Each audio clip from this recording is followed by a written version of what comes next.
Just want to check quickly, got some messages saying you guys can't hear me. Can you guys hear me now? You guys just comment, let me know if you can hear me.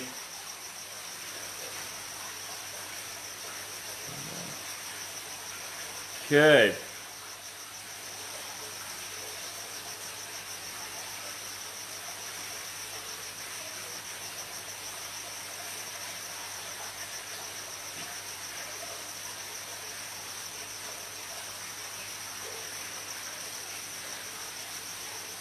Sorry guys, just trying to sort out, can you hear me? Can everybody just comment if you can hear me? Got some messages you guys can't hear if I'm saying anything.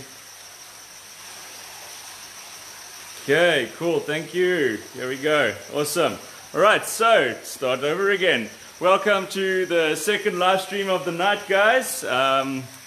We doing a little talk about the information on the animals we got in the temple. This live stream and the next one at 11, I am alone. There isn't anybody here with me. Alright, so it's quite fun. You guys got any questions, please feel free to ask.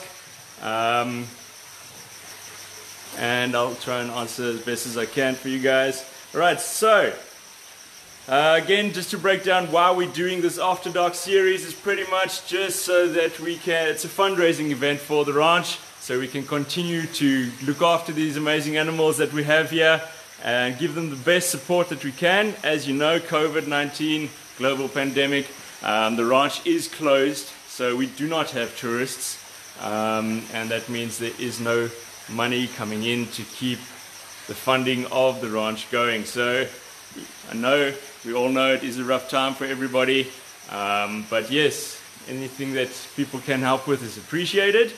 I love being on the ranch, like I said earlier, it's my favorite place, but some of the nights I will be sleeping outside and temperatures do drop to 0 to 2. We've had a -2 already, so I'm going to be getting nice and cold. So yeah, it's just part of a challenge to just raise some funding, some awareness of the ranch, and also to do a night tour, get you guys to see the animals at night where we can. Okay, so any questions again, guys, feel free to ask. I'm going to start off here by the fishes and by the turtles, and we'll move to the bats and go and see and get some info on the bats. So again, yeah, we've got a yellow spotted Amazon. Oops, struggling to get in focus there. All right, so we're going to start talking about the yellow spotted Amazons and some info about them. First of all, as the name suggests, they do come from the Amazon area, the Amazon basin, tributaries, and in lakes. You find them around those areas. They are one of the bigger river turtles that you'll find in those areas. They are omnivorous, so they'll eat plant matter, insects, fish, small fishes, mollusks, those types of things as well. Alright, and then as you can see, there's a whole bunch of fish in here. Okay, and we've got pretty much 2 genus of species that live in our fish tank over here. They are Malawian Cichlids, but obviously there are a lot of different species. Now, there's, like I said, 2 genus. The Aulonocara is one of them, and they are also known as the peacock cichlid. All right, so that is one of the species that we, one of the genuses that we do have in the temple here, and then the other one is the Pseudotrophus, which is known as your mbunas. Now, the Pseudotrophus, the name mbuna, means rock dweller. So that pretty much describes where you'll find them in Lake Malawi, in between the rocks, living around the rocks at the bottom. All right, and then the peacocks, Aulonocara, they are more open water swimmers, but with the scientific name of the genus, Aulonocara, if you break that up, that basically means flute-faced. Aluna, fruit, and cara, face. All right, so that's where those names come from. Now, the Aulonocara, as I said earlier, they've got about 22 different species in that genus, and the other one has got about 24. All right, 24 different species. That's quite a lot. Okay. Okay, then like I said earlier as well, we've got the Chinese softshell turtle in here. She is hiding unfortunately at the moment. I saw her a few times in the gap between the two streams now, but currently at the moment she is hiding. Now they're quite an interesting species of river turtle, mainly because they are actually considered as the world's most economically important turtle. And the reason for that is in a lot of the Asian countries they are used as a food source. And that's also one of the problems that has caused the numbers to diminish in the wild, as well as habitat loss. But because of the numbers diminishing, there was a lot of farms set up to breed them for the food industry. And there was a study done where they went to over 600 different turtle breeders for the food industry, and they estimate that there's about 91 million individuals of the Chinese softshell that are sold every year for the food industry. Alright, that's quite scary when you think about it. 91 million animals. Okay, so just shout out to some of the people so far. Benedict and Simon, how you guys doing? Nice to see you. Samantha, nice to see you. Yeah, one of my colleagues. All right, and then Amy, hi, how you doing? Unfortunately, we don't have the trumpeter anymore. All right. Okay. Like I said, any other questions? Please don't be shy to ask, guys. Okay. And the Chinese softshell, the reasoning for the name obviously is because the shell of the turtle is very soft and leathery, alright, and can get injured quite easily because of how soft it is. I also mentioned earlier in the true or false question is that they excrete 50 times more urea out of their mouths than they do out of their cloaca, and that's just an adaptation to help them survive in brackish water. Okay.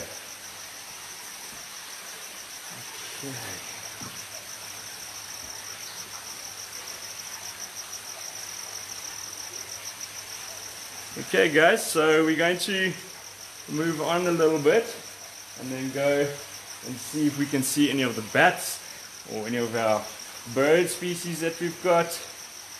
Alright, obviously it's quite dark. Without the torch, that's what I can see. Alright, with the torch, we'll see who we can see over here. So here's one of our bats hanging, the Malaysian flying foxes. Alright, Tony was talking earlier, one of the previous ladies that worked at the ranch, she would like to see the bats. Alright, so they're all quiet now. They've actually been very vocal during, there's the hornbill, we'll quickly go to him. Decken hornbill. Alright, so he's come to say hi. The male, you can see the beak, nice bright orange colors. And the female, the beak will be black. Alright, so he's flying around here, checking what's going on. So we'll quickly go back to the bats. Just get it focusing in. There we go. On one of them, there's some of the others.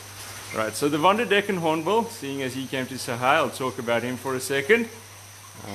Just see if I can see where the girl is. She's hiding at the moment. Alright, so you can see all the eyes reflecting the light from the bats. It's pretty cool. Okay, so the Decken hornbill, they are from East Africa, named after the German explorer Carl von der Decken. Alright, interesting little fact is Zazu from The Lion King was based off of a von der Decken hornbill. Alright. So, we also spoke about earlier how good husbands and fathers they are, caring for their, that's quite a cool picture there, seeing the light reflecting off the eyes of the bats, looking after the young and the female while they're in the nest, and he closes them in the nest and provides them with everything that they need while they are in the nest. Alright, now to the bats, the Pteropus vampirus. Okay, like I said earlier in the true and false, these guys do not drink blood.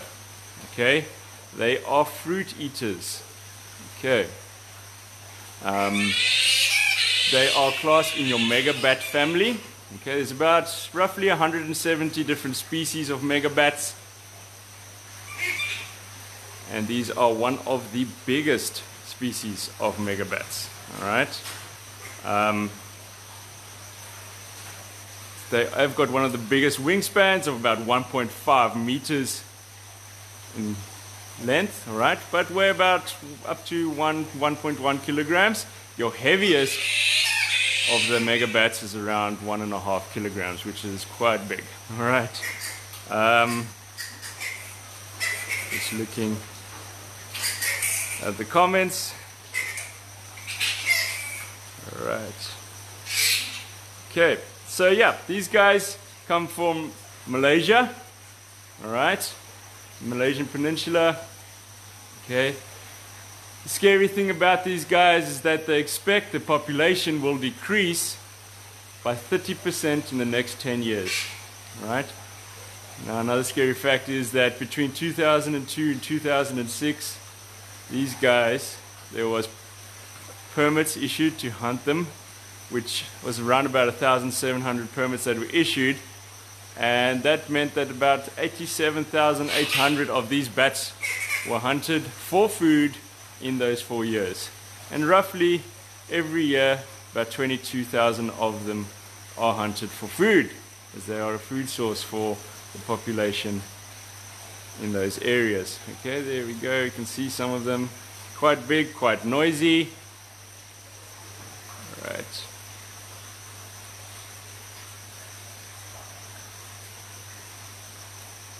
Okay.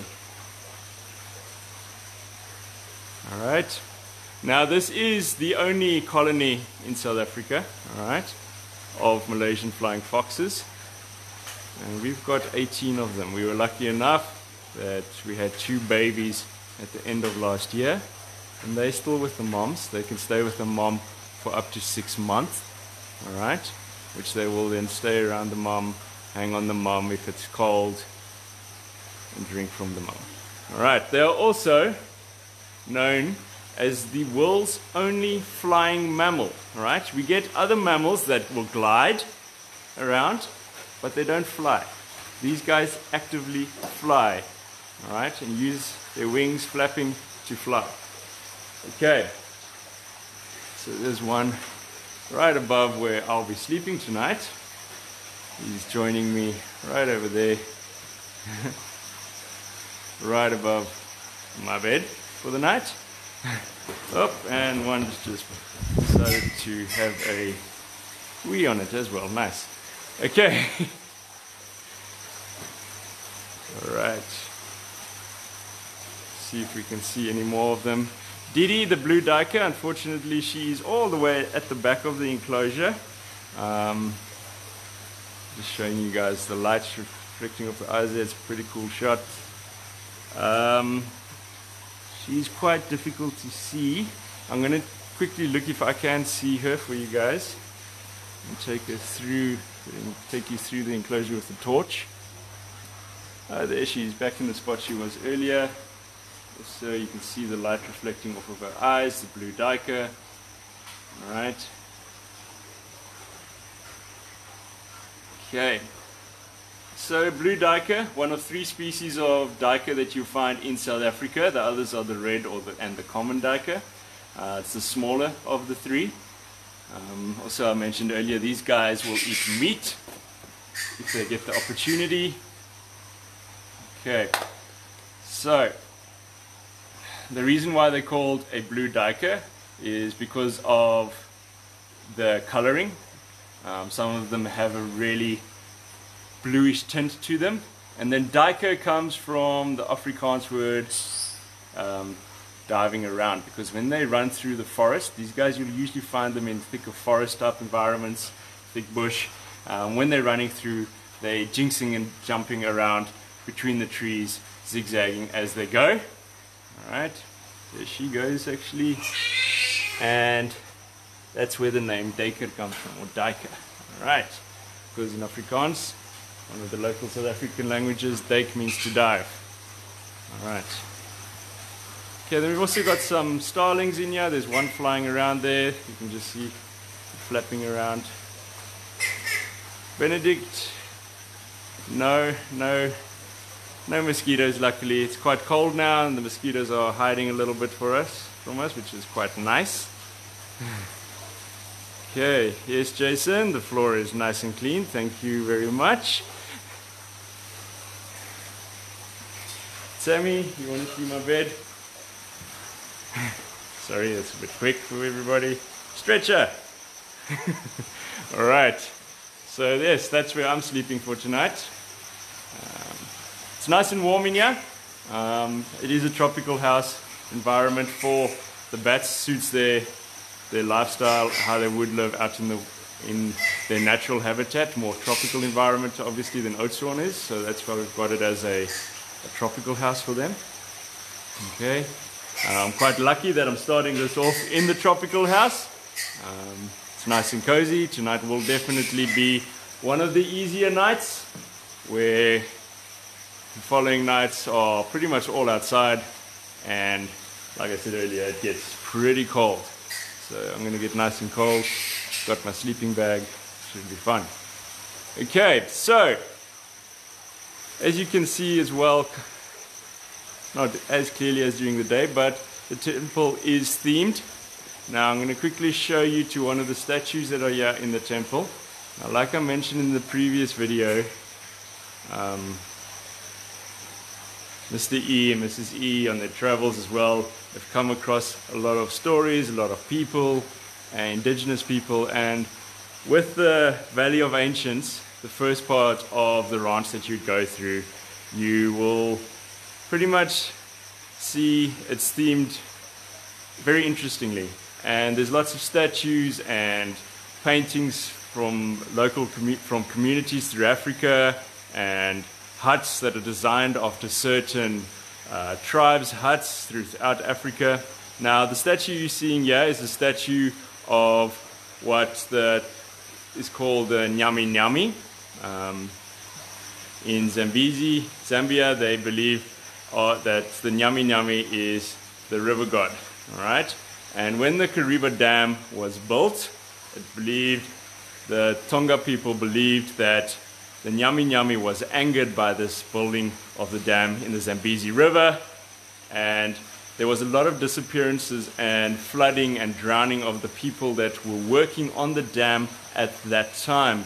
And they actually believed it was the Nyami Nyami that was taking his anger out on the people that were building the dam. Alright. So each of the enclosures have little stories like this behind them, to bring the people, the local people and the tribes around Africa and their stories and how they lived, also to the tourists that come to the ranch, and they can get to see that and experience that as well. Alright. So you can also hear the bats have been quite vocal the whole time that I've been videoing now. So far it's been pretty good, not too creepy. The most creepy thing that's happened is the bats moving around on the roof, and then they drag their feet, and it pretty much sounds like somebody walking around dragging their foot on the floor. And when I first heard it, I was confused as to where the noise was coming from, but yeah, it's pretty interesting to watch them and then hear where it was coming from. It was really creepy in the beginning, but yep, it's all part of the fun and part of the experience. It's quite an adventure. Hi Luankia. Welcome. Yeah, Garrett, I'm going to definitely try. I'm sure I'll be able to sleep. It's just the random shouts every now and then that are quite, I think I'll get used to it actually. Alright, any more questions guys? Feel free to ask. I know I've given you guys quite a bit of info now. I'm going to take you back just here to the fish tank. This guy's still hanging around. Grab something else. So yeah, stay tuned as well. There should be the videos of our challenge earlier today coming out, and that should be quite fun to watch as well.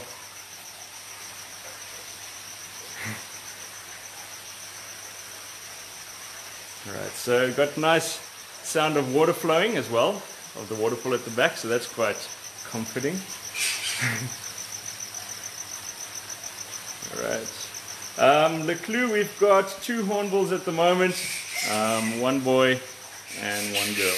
Alright, and how they would breed and mate in the wild is obviously monogamous. They are pair for life pretty much.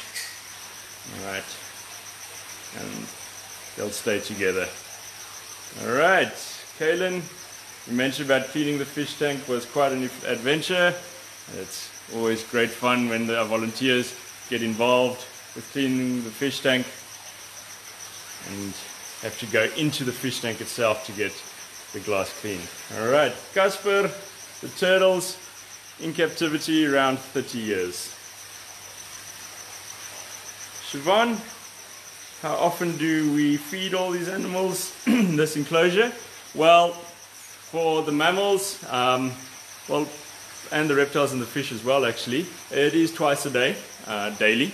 So the bats, what we feed the bats is fruit on kebabs, and we hang it for them so that it's almost like they are going to different roosting spots and feeding off of trees. And so it's different fruits, apples, bananas, watermelon,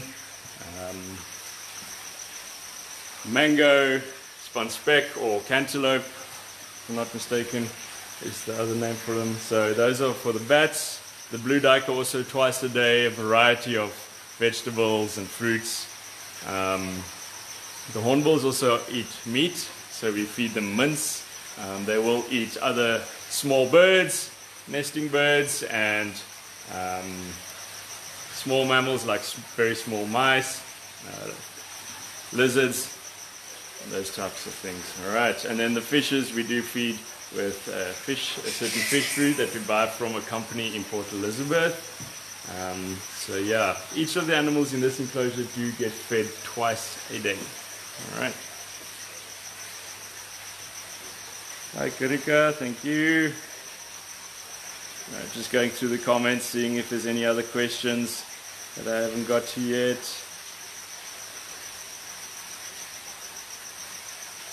Okay, so these bats, they're not as sensitive to light, okay?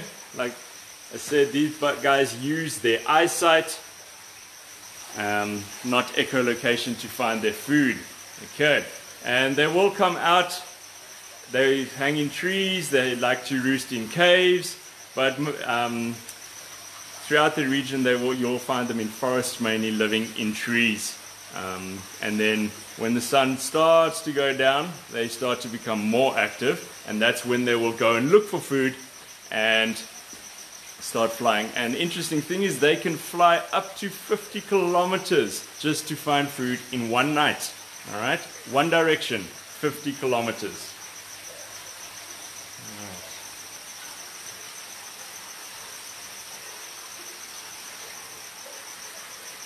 Okay.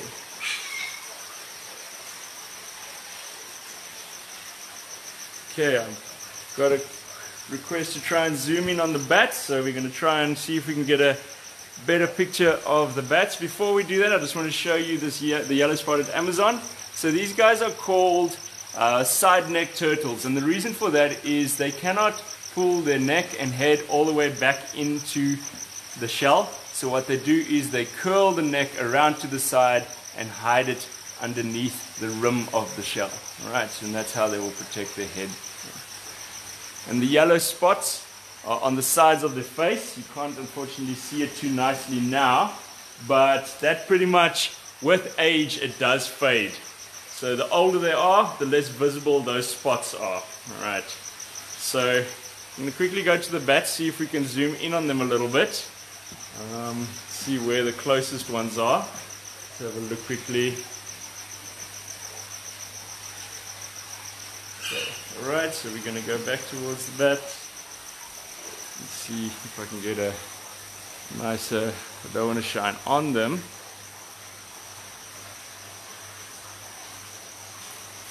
It's very blurry, unfortunately, the light is not the greatest. Alright, but that's part of the night stream, is the darkness, which makes it fun, quite an adventure. So yeah. Alright, so unfortunately we can't zoom in too much on them. Okay, so yeah, very dark as you can see, and then we've got a bit of the light here by the turtles. Alright guys, any signs of Bobby, Tams? No, not yet. Bobby has not made an appearance. I do hope it stays that way. For those of you that don't know, Bobby is one of our previous staff members that used to work at the ranch many years ago, and he's famous for the fact that he had false teeth made out of crocodile teeth. Okay, and his model of these teeth are in the Ripley's Believe It or Not Museum, and there are stories that his ghost still does hang around the ranch. There's been a few interesting things that have happened over the years that has freaked people out. Noises, lights turning on and off, people ringing a doorbell at the front entrance and there's nobody there, and lights flickering when you get there, and glasses shooting off of trays when there's nobody around. So there's lots of little spooky stories of what's happened on the ranch over the years of Bobby, and he was quite a character in his time. It was before my time at the ranch, unfortunately, but yeah, he sounded like he was quite the guy. Alright, awesome guys, thank you again very much for joining us and coming to watch us. Like I said earlier, the ranch, the reason why we do this is basically as a fundraiser for the ranch, to help us to keep these animals, keep giving them the best care we possibly can. Alright, to give you an idea, just on the basic care of the animal department, just the food and vest costs is around 1.3 million rand a year. Alright, that's not electricity, that's not salaries. We've got about 100 staff members on a normal day at the ranch, and now with lockdown we're all the way down to 29. Alright, so big thank you out also to everybody that is still here and continually working with the animals and keeping them going. Also, I want to give a big shout out and thank you to Leandra that joined me earlier today with the first live stream.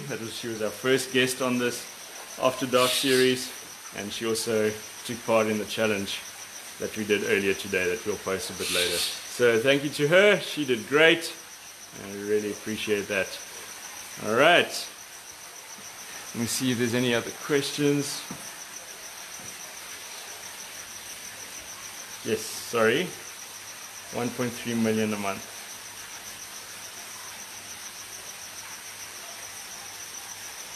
Okay.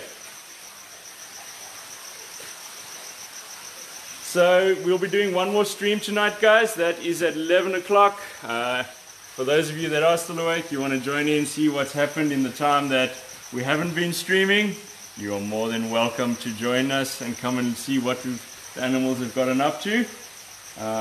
Hopefully nothing too crazy has happened, and yeah, everything will still be good. And any more questions that you guys have in that time, join me and we can have a chat. Alright. Karina said she'll see us at 11. Awesome. Thank you, Karina. And thanks, Garrett. Okay. Okay, take care, guys. I'm going to be signing off now. Look after yourselves. Have a good evening for those of you going to bed. And then tomorrow we are back with some more live streaming in a different location. We'll talk about that tomorrow, and hopefully you guys are excited to see where I will be tomorrow night. And I can guarantee you it will be cold. Alright, I am not indoors, I am outdoors. So if you guys want to guess as well, you're more than welcome to. And we'll take it from there. Nicole, see you at 11. Cheers, guys. Have a good evening further. Bye.